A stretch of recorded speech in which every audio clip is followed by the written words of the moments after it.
देखिए चैप्टर का नाम है रासायनिक अभिक्रिया एवं समीकरण, ठीक है, जो मैंने यहाँ पर डाल दिया है।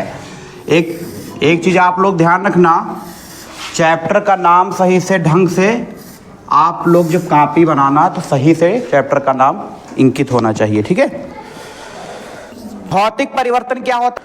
कह रहा वे परिवर्तन जिनमें पदार्थों के भौतिक गुण जैसे आकार, रंग, अवस्था, ताप इत्यादि अस्थायी रूप से क्या होते हैं, परिवर्तित होते हैं या बदल जाते हैं, ठीक है। तो ऐसे परिवर्तन को हम क्या कहेंगे, भौतिक परिवर्तन कहेंगे। और आप लोगों को एक बात ध्यान रखना कि भौतिक परिवर्तन में संघटक नहीं बदलते, संघटक वही रहता है। सिर्फ और सिर्फ अगर जो कुछ चेंज होता है तो वो आपकी भौतिक अवस्था है। बात समझ में आ रही है ना? कल भी हमने ये बात बताया था। और इसमें कोई नया पदार्थ भी नहीं बनता है, यानी नए पदार्थ का निर्माण नहीं होगा भौतिक परिवर्तन के अंतर्गत। बच्चे बहुत ज़्यादा कंफ्यूजन करते हैं भौतिक परिवर्तन और रासायनिक परिवर्तन समझने में।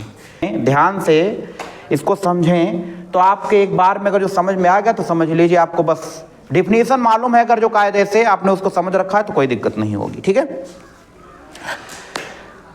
भौतिक परिवर्तन इन्होंने बताया है अस्थायी होते हैं। अस्थायी जानते हो किसे कहते हैं?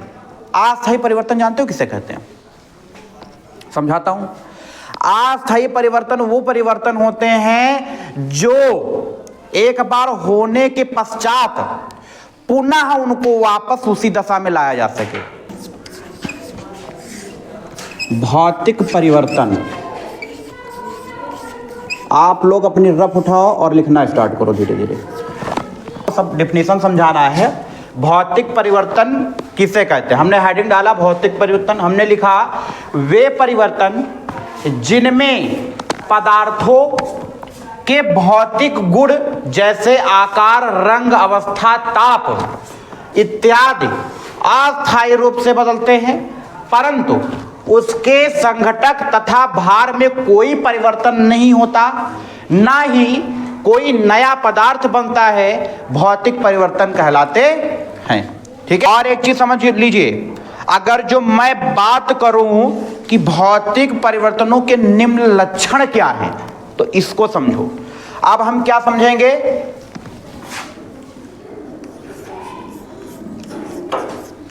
भौतिक परिवर्तन के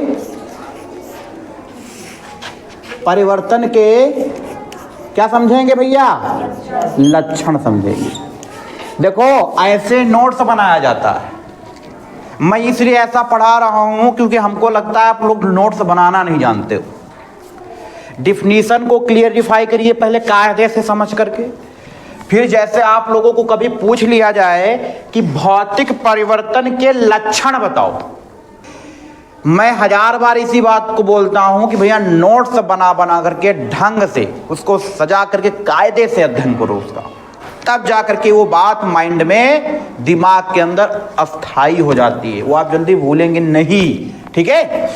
तो समझिए पहली बात, पहला लक्षण, भौतिक परिवर्तन का पहला लक्षण समझो। पहला लक्षण यहां से लिख रहा हूं मैं, पहला पॉइंट, कोई नया पदार्थ नहीं बनता है। नया पदार्थ नहीं बनता है।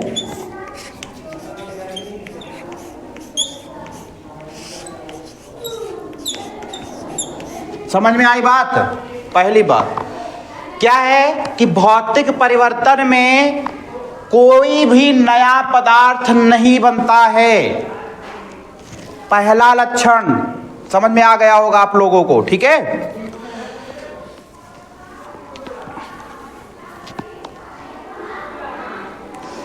दूसरा लिखेंगे आप लोग,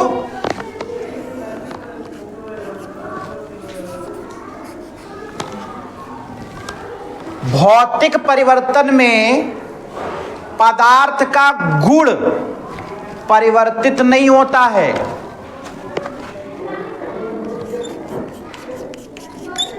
भौतिक परिवर्तन में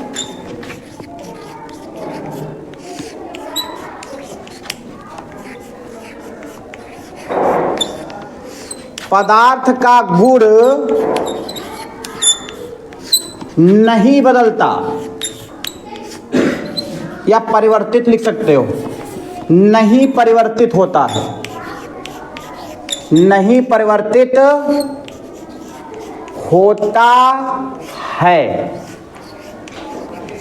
कुछ समझ में आई बात? भौतिक परिवर्तन में पदार्थ का गुण नहीं परिवर्तित होता है, गुण वही रहेगा। जैसे पानी क्या होता है, पानी जब ठंडा होके बर्फ बनता है तो पानी जब पानी था तब भी वो स्वादहीन था, स्वादहीन होता है ना पानी, रंगहीन स्वादहीन। और जब बर्फ बन जाता है तब भी आपको वही स्वाद मिलेगा। समझ में आ रही ना बात? आप लोगों को समझ में आ गई हो कि पूरी ढंग से बात है। तीसरा पॉइंट लिखेंगे कि भौतिक परिवर्तन, भौतिक परिवर्तन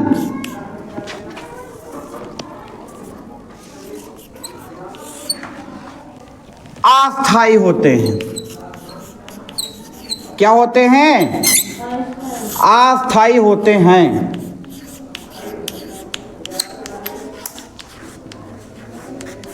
समझ में आया? तीसरा पॉइंट क्या हो जाएगा? भौतिक परिवर्तन अस्थायी होते हैं। ये चौथा पॉइंट भी लिख सकते हैं। चौथा क्या लिख सकते हैं? भौतिक परिवर्तन उत्क्रमणीय परिवर्तन होते हैं। यहां पर क्या लिखेंगे? भौतिक परिवर्तन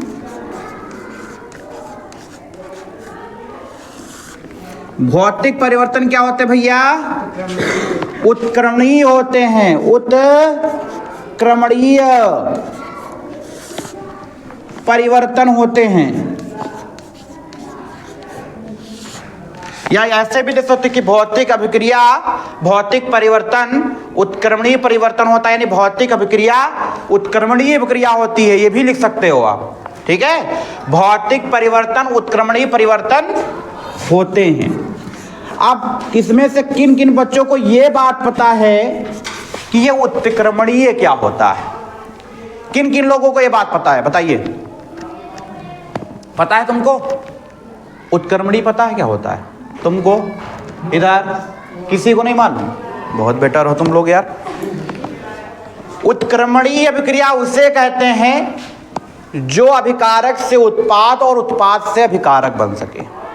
क्लियर हुआ? यानी पानी क्या हो रहा है? ठंडा होके बर्फ बन रहा है, और बर्फ फिर गर्म मतलब जो है पिघल करके पानी बन सकती कि नहीं बन सकती है? तो ऐसे अभिक्रियाओं को हम उत्क्रमणीय अभिक्रिया या परिवर्तन कह सकते हैं। समझ में आया? उत्क्रमणीय। और ऐसे को ही तो हम अस्थायी भी तो बोलते हैं। यानी उत्क्रमणीय अभिक्रिया हम ये कह सकते हैं कि उत्क्रमणीय अभिक्रियाएं ही अस्थायी अभिक्रियाएं होती हैं या अस्थायी परिवर्तन होते हैं। समझ में आई बात? ये दो हेडिंग इस प्रकार से आप नोट्स बनाइए घर पे और इस तरह से इसे पढ़ाई कर लीजिए। मैं दावे के साथ कहता हूं कि तुमको कोई भुला नहीं सकता है। अगर जो आपने यहां से सिर्फ ये सोचा कि मैं सिर्फ लिख करके काम खत्म कर दूं, तो आप कुछ भी लाइफ में सीख नहीं सकते। ये भी आप एकदम क्लियर हो जाइए। बढ़िया से घर पे नोट्स बनाओ, अच्छे से लिखो। जब लिखो तो तन मन लगा करके लिखो। ये नहीं है कि दिमाग लगा है कि यार जल्दी लिखें और भागें कापी पेन छोड़ करके। अगर जो ऐसी मानसिकता से बैठ करके लिख रहे हो तो कोई मतलब नहीं है उसका, कुछ भी उसका लाभ नहीं मिलने वाला है। ऐसा मैं कहता हूं सिर्फ 1 महीना करके देख लीजिए एक चैप्टर पे। मैं दावे के साथ कहता हूं कि सुधार नहीं हो गया तो बेकार है। सिर्फ ऐसा करके देखो आप लोग। आप बस कुछ ना करो, कुछ करने की जरूरत नहीं है, बस आप मेरे साथ हो जाओ। मतलब मैं जैसा कर रहा हूं वैसा आप भी करना स्टार्ट कर दो बस। ठीक है, आपको इसका फायदा दिखेगा। अब अगर जो मैं बात करूं कि भौतिक परिवर्तन के 2-4 उदाहरण बता दीजिए, तो भौतिक परिवर्तन के उदाहरण देखो। भौतिक परिवर्तन के उदाहरण क्या भैया? उदाहरण, भौतिक परिवर्तन के उदाहरण। तो भैया 2-4 मैं उदाहरण आप लोगों को देता हूं, समझिएगा। अगर जो पहले उदाहरण की मैं बात करूं तो वाष्पन क्या है भैया? वाष्पन जो है ये भौतिक परिवर्तन है। यदि पानी भाप बन रहा है तो भैया क्या है? क्या है? भौतिक परिवर्तन है। क्लियर हुआ? दूसरा आप समझ लीजिए द्रवण। द्रवण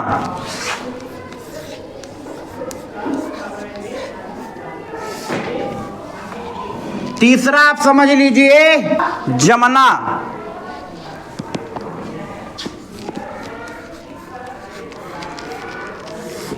चौथा आपका क्या हो जाएगा? गलना।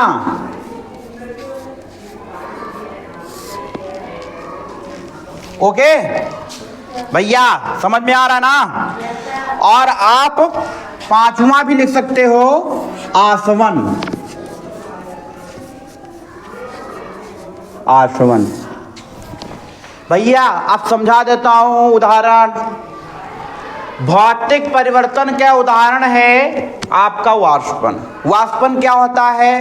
सबको पता है, पता है ना? जब पानी आपका भाप बन के उड़ने लगता है ना, यानी भाप में बदल रहा हो पानी, वाटर, तो समझ लीजिए वाष्पन है। द्रवण, भाप पानी में बदल रहा हो तो द्रवण है। क्या है? द्रवण। समझ में आई बात? आप देखते हो मेंथा की पिराई करते कि नहीं करते? भाप कॉइल में जाती है, ठंडी होकर के द्रव में बदलती है, क्या होता है? द्रवण। समझ में आई बात? तीसरा है जमना। तीसरा क्या है? जमना। जमना मतलब, जमना मतलब क्या हुआ? जैसे पानी का बर्फ बनना। गलना यानी बर्फ का पानी बन जाना। आसवन कौन कौन समझता है? बताओ। आसवन भैया क्या है? कौन कौन बताएगा? बच्चा इसमें बैठा। ये ऐसा है नहीं कि बताया नहीं गया, सबको पढ़ाया गया, सबको समझाया गया इस चीज को। आसवन कौन कौन बताएगा भैया? अरे बताइए। आसवन उसे कहते हैं, ध्यान समझिए। जैसे क्या होता है, मैं थोड़ा सा एक डायग्राम बनाता हूं, डायग्राम से समझाता हूं। जैसे ये मान लिया मेरे पास एक फ्लास्क है, ओके। अब हम क्या करेंगे, यहां से एक पाइप लगा देंगे। क्या करेंगे? और एक नीचे क्या करेंगे? बीकर रख देंगे। क्या रख देंगे? बीकर। और इस पे हम क्या करेंगे? ठंडा पानी डालें और नीचे इसको गर्म करें। क्या करें? गर्म करें। इसके अंदर भरा है क्या? गंदा पानी, हल्का। अब जब हम इसको गर्म करेंगे तो पानी भाप बनेगा और भाप बन के इस कॉइल के द्वारा आएगा और ठंडा पानी जब उस पर गिरेगा तो फिर से वो भाप पानी बन के इसमें इकट्ठा होने लगेगी। होगी कि नहीं होगी? और यहां हमको इस बीकर में क्या मिलेगा? शुद्ध पानी। यहां पर कैसा पानी है? अशुद्ध, यानी गंदा जल है। कैसा जल है? गंदा जल है। और यहां पर लिया जाएगा ठंडा पानी। क्या किया जा रहा है? इस पे गिराया जा रहा है, ठीक है। और फिर क्या समझेंगे? यहां पर हमको शुद्ध पानी मिलेगा। कैसा पानी मिलेगा? शुद्ध जल मिलेगा। एक बात और समझ लो, आसवन विधि से जो हमको जल मिलता है वो एकदम क्लीन होता है, क्लीन वाटर। ये आप समझ लीजिए। सारी अशुद्धियां यहीं की यहीं रह जाएंगी, सिर्फ पानी वेपराइज्ड होकर के इस बीकर के अंदर इकट्ठा होना स्टार्ट चालू हो जाएगा जब इसके ऊपर ठंडा पानी गिरेगा। बहुत ही इससे जो वाटर मिलेगा वो एकदम क्लियर होगा। क्लियर हुआ? अब मैं बस आप लोगों से एक उम्मीद करता हूं कि जिस दिन मैं कुछ पूछ बैठूं इसमें से ना, तो जवाब मुझे तड़ातड़ मिलना चाहिए। और अगर जो आपने सही से जवाब नहीं दिया तो क्लास के बाहर खड़ा कर दूंगा, कोई मतलब नहीं यहाँ पर बैठने का। फिर ये आप लोगों को एकदम क्लियर हो गया ना? चलो अब हम दूसरी हेडिंग पर आते हैं। हमने आपको भौतिक परिवर्तन क्या होता है बता दिया, अब हम आपको बताएंगे रासायनिक परिवर्तन। रासायनिक परिवर्तन किसे कहते हैं? रासायनिक परिवर्तन से क्या तात्पर्य है? रासायनिक परिवर्तन को समझाइए। रासायनिक परिवर्तन क्या होते हैं? तो वे परिवर्तन जिनमें पदार्थ के अणुओं की आंतरिक संरचना एवं व्यवस्था में परिवर्तन हो जाता है, अर्थात रासायनिक संघटक बदल जाते हैं, रासायनिक परिवर्तन कहलाते हैं। अभी हम इस चीज को एक उदाहरण के द्वारा भी समझने वाले हैं। ठीक है, एक उदाहरण के द्वारा इस चीज को समझेंगे। जैसे अगर जो हम जैसे कि यहां पर बात करें तो जल जो होता है, आपने उसका अर्थसूत्र पढ़ रखा है H2O, पढ़ रखा कि नहीं पढ़ रखा है? लेकिन हाइड्रोजन पराक्साइड बनता है। एक बात आप लोग जब सुने होंगे कि आपसे कोई पूछे कि हाइड्रोजन और ऑक्सीजन को मिलाने से क्या बनता है, हाइड्रोजन और ऑक्सीजन को मिलाने से क्या बनता है, जरा समझो। एग्जाम्पल समझिए, जैसे उदाहरण समझो। सभी लोगों ने पढ़ रखा है कि H2 और प्लस O2 मिला देने से, अभिक्रिया करा देने से H2O बनता है। सब लोग कहते हैं जल बनता है, ये तो कहा जाता है। यानी हाइड्रोजन और ऑक्सीजन मिला देने से जल बना कि नहीं बना? अब यहां पर देखो, हाइड्रोजन के कितने परमाणु, ऑक्सीजन के कितने परमाणु? तो वहां पर तो हाइड्रोजन के सिर्फ 2 हैं, ऑक्सीजन का 1 काहे है? क्यों है वहां पर ऑक्सीजन का 1? अब आप यहां पर देखो, रासायनिक अभिक्रिया के पश्चात क्या हो गया? परमाणुओं की संख्या में परिवर्तन हुआ या नहीं? अब एक चीज और समझो, जब भी आपसे सही मायने में कोई पूछे कि हाइड्रोजन और ऑक्सीजन के मिलने से क्या बनता है, तो आप तो नाम लेते हो वाटर, जल। लेकिन जल नहीं बनता है, ये बनाता है हाइड्रोजन पेरोक्साइड। क्या बनाता है? हाइड्रोजन पेरोक्साइड बनाता है। हाइड्रोजन पेरोक्साइड का सूत्र क्या होता है? H2O2। ये बनाता है, क्योंकि आपने द्रव्य विनाशता का नियम पढ़ा है। यानी आपने हाइड्रोजन के 2, ऑक्सीजन के 2 परमाणु इस्तेमाल किए, तो हाइड्रोजन के यहां पर भी 2 और ऑक्सीजन के यहां पर भी तो 2 होने चाहिए। लेकिन हम लोग लिखते क्या है? H2O लिखते, लेकिन बनाता क्या है? हाइड्रोजन पेरोक्साइड बनाता है, ये ध्यान रखिएगा। लेकिन उसके अंदर प्रॉपर्टीज किसकी आ जाती है? वाटर वाली आती है। ठीक है, ये ध्यान रखिएगा आप लोग। चलो, अभी उदाहरण समाप्त नहीं हुए, इसके और भी उदाहरण हमको अभी समझना है। ठीक है, बात समझ में आ रही है? अब आप लोग जितने प्यार से पढ़ाया गया है उससे डबल प्यार से लिखिएगा भी।